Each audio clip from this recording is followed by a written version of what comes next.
good evening. This is Scott. That's Scott Trades on Twitter with StockMarketMentor.com and your chart of the day. Want to take a look at XLY.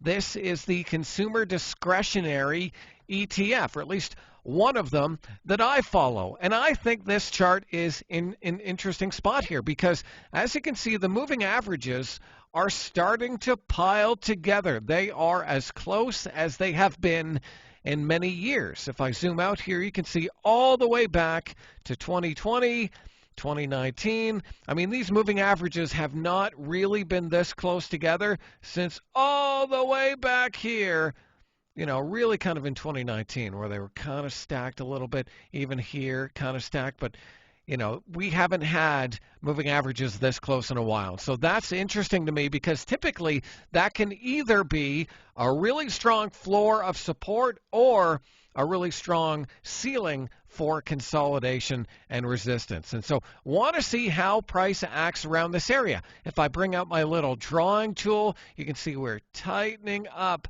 as these moving averages are coming close together. Just pinching here in the price action. Now, there are a bunch of stocks within the XLY that do have earnings that could potentially make or break this base, either break it to the upside or break it to the downside. So want to see how this acts with earnings, but I think this is a very interesting tell for this space and this sector, especially with everyone screaming about a recession.